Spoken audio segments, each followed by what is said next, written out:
Share market में invest करना चाहते हो लेकिन आपको समझ नहीं आ रहा कि आप शुरुआत कहाँ से करें, तो देखो यार, आज मैं आपको शेयर मार्केट में इन्वेस्ट करने के 6 सबसे पॉपुलर तरीके बताऊंगा। तो देखो, उनके मैं आपको फायदे और नुकसान भी बताऊंगा, तो आपको खुद चूज करना है कि आपके लिए कौन सा बेस्ट रहेगा। तो चलिए स्टार्ट करते हैं। तो देखो यार, सबसे पहला है तरीका इंडिविजुअल स्टॉक्स। देखो, अगर आप किसी एक कंपनी के शेयर्स खरीदते हैं जैसे कि रिलायंस इंडस्ट्रीज, TCS, इन्फोसिस या HDFC बैंक, तो इसे दोस्तों इंडिविजुअल स्टॉक इन्वेस्टिंग कहते हैं। देखो, यहाँ क्या होता है कि आप खुद कंपनी को चुनते हैं और इन्वेस्टमेंट का फैसला है वो भी आप खुद ही लेते हैं। तो देखो, इसमें फायदा क्या होता है? फायदा ये होता है कि अगर कंपनी अच्छा परफॉर्म करे तो आपको हाई रिटर्न मिल सकता है, लेकिन इसका दोस्तों नुकसान भी होता है। तो नुकसान ये होता है कि इसमें रिस्क ज्यादा हो जाता है, क्योंकि आपका जो पैसा है दोस्तों सिर्फ वो एक कंपनी पे डिपेंड हो जाता है। लेकिन दोस्तों, जैसे कि आपको पता है, high risk is equal to high rewards होता है, तो ये डिसीजन आपको लेना है। देखो, दूसरा पॉपुलर तरीका है दोस्तों डिविडेंड स्टॉक्स। देखो, डिविडेंड स्टॉक्स वो कंपनी होती हैं दोस्तों जो अपने प्रॉफिट का कुछ हिस्सा शेयर होल्डर्स को डिविडेंड के रूप में देती हैं, जैसे कि ITC, कोयल इंडिया, हिंदुस्तान यूनिलीवर और पावर ग्रिड। देखो, इसका फायदा ये होता है कि आपको रेगुलर पैसिव इनकम भी होती रहती है और साथ ही साथ दोस्तों आपको जो है लॉन्ग टर्म वेल्थ बनाने का भी मौका मिलता है। लेकिन इसका नुकसान यही होता है कि इसकी ग्रोथ दोस्तों कई बार जो अपने दूसरे ग्रोथ स्टॉक होते हैं दोस्तों उसके मुकाबले थोड़ी सी स्लो होती है। तो देखो, अगर आप पैसिव इनकम चाहते हो तो उनके लिए दोस्तों सबसे बेस्ट ऑप्शन है डिविडेंड स्टॉक में इन्वेस्ट करना है। दोस्तों, तीसरा सबसे पॉपुलर तरीका है ETF, जिसको कि एक्सचेंज ट्रेडेड फंड बोलते हैं, और ये आजकल काफी पॉपुलर होता है। देखो, ETF कई कंपनीज के शेयर्स का एक जो है कलेक्शन होता है, जिसे कि आप स्टॉक एक्सचेंज पर किसी भी शेयर की तरह बाय और खरीद कर सकते हैं, बाय और सेल कर सकते हैं, जैसे कि निफ्टी 20 हो गया, बैंक 20 हो गया, जूनियर 20 हो गया और IT 20 हो गया। देखो, इसका फायदा ये होता है कि एक ही इन्वेस्टमेंट में आपको कई कंपनीज का एक्सपोजर मिल जाता है और बेहतर डाइवर्सिफिकेशन भी आपको मिल जाता है। लेकिन नुकसान इसमें यही होता है कि इसका जो रिटर्न होता है दोस्तों आमतौर पे मॉडरेट होता है। तो देखो यार, लॉन्ग टर्म इन्वेस्टर्स के लिए ये सबसे स्मार्ट चॉइस होती है और ये आजकल काफी पॉपुलर भी हो रहा है। चौथा सबसे पॉपुलर तरीका है दोस्तों म्यूचुअल फंड्स। अब देखो, म्यूचुअल फंड में क्या होता है कि आपके पैसे को एक प्रोफेशनल फंड मैनेजर मैनेज करता है, जैसे कि SBI small cap fund, Parag Parikh flexi cap fund, HDFC index fund, ICICI prudential blue chip fund.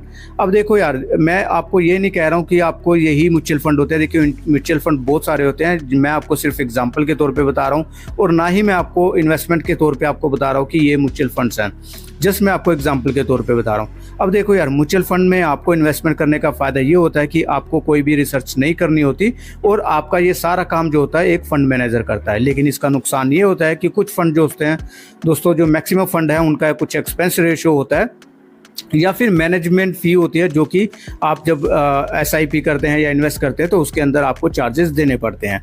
लेकिन दोस्तों, इसका यह है कि अगर आप हैंड फ्री इन्वेस्टिंग करना चाहते हैं तो उसके लिए सबसे बेस्ट ऑप्शन है।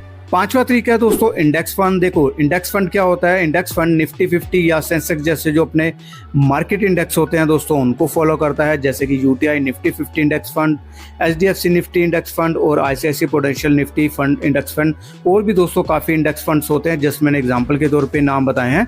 तो देखो यार, इसका फ़ायदा क्या होता है कि ये लो कॉस्ट होते हैं और लो कॉस्ट के साथ दोस्तों आप लॉन्ग टर्म वेल्थ जो है वो क्रिएट करने का सबसे अच्छा ऑप्शन होता है। तो देखो यार, इसमें नुकसान ये होता है कि जो अपनी हाई रिस्क इन्वेस्टमेंट होती है दोस्तों उसके मुकाबले रिटर्न यहाँ थोड़े से स्लो हो जाते हैं।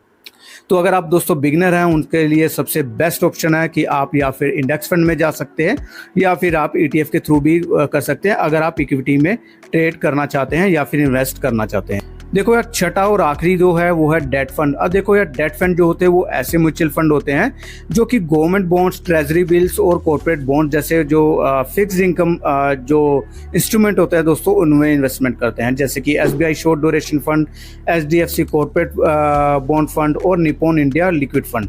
अब देखो यार, इसका फायदा ये होता है कि इक्विटी फंड के मुकाबले यहाँ पर रिस्क कम होता है और रिटर्न थोड़ा सा स्टेबल होता है, क्योंकि इक्विटी होती है दोस्तों वो बहुत वॉलेटाइल होती है, तो उसके मुकाबले यहाँ पर जो है वोलेटिलिटी कम होती है, इसलिए यहाँ पर रिस्क भी कम होता है। लेकिन उसी तरह से दोस्तों देखेंगे तो रिटर्न भी यहाँ पर स्टेबल होते हैं, जैसे कि मैं आपको ऑलरेडी बोल चुका हूँ कि हाई रिस्क हाई रिटर्न होता है। और इसका दोस्तों नुकसान भी होता है। तो देखो यार, अगर आप डेट फंड में अगर इन्वेस्टमेंट करते हैं तो लॉन्ग टर्म में जो इक्विटी जितने भी हाई रिटर्न्स दोस्तों मिलने की जो संभावना होती है वो कम हो जाती है, क्योंकि जैसे मैंने बताया कि इक्विटी में आपको हाई रिटर्न मिलते हैं लेकिन डेट में आपको उस तरह के रिटर्न नहीं मिलते हैं। लेकिन दोस्तों अगर आप जो है कम रिस्क लेना पसंद करते हैं तो उस जैसे इन्वेस्टर्स के लिए दोस्तों ये सबसे बेस्ट ऑप्शन है। तो देखो यार, ये थे वो 6 फेमस इन्वेस्टमेंट तरीके जो कि मैंने आपको बताए।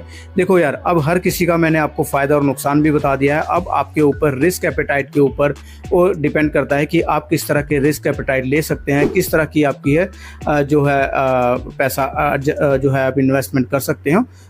तो देखो यार, यहाँ पर कोई भी मैंने आपको जो म्यूचुअल फंड्स के नाम लिए हैं, कोई भी मेरा वहाँ पर इन्वेस्टमेंट करने का आपको कोई भी सजेशन नहीं है। तो आपको क्या करना है, आपको फाइनेंशियल एडवाइजर से पूछना है और खुद सोच समझ के ही उसके बाद इन्वेस्ट करना है। तो देखो यार, हर इन्वेस्टमेंट ऑप्शंस के अपने फायदे और नुकसान होते हैं जो कि मैंने ऑलरेडी आपको बता दिए हैं इनमें से। तो देखो, इसलिए आपको अगर आपको इन्वेस्ट करना है तो इसलिए आपको अपने फाइनेंशियल गोल और रिस्क प्रोफाइल को समझना काफ़ी ज़रूरी है। तो इसके लिए क्या कर सकते हैं, आप सोच सकते हैं, समझ सकते हैं और कोई अपना फाइनेंशियल एडवाइजर है उसकी भी आप सजेशन ले सकते हैं। लेकिन एक चीज़ याद रखिएगा दोस्तों, अगर आप इन्वेस्टमेंट शुरू करना चाहते हैं तो इन्वेस्टमेंट शुरू करने का सबसे समय जो बेस्ट टाइम था वो दोस्तों वो कल था। लेकिन दूसरा सबसे टाइम जो है अच्छा वो है आज। तो आप अगर कल पे टालते रहेंगे तो आपका इन्वेस्टमेंट स्टार्ट नहीं हो पाएगा। और ऐसे ही आसान भाषा में शेयर मार्केट सीखने के लिए दोस्तों आपको शेयर मार्केट ज्ञानशाला को सब्सक्राइब करना मत भूलना। मिलेंगे एक नई वीडियो के साथ। टिल देन बाय बाय, जय हिंद।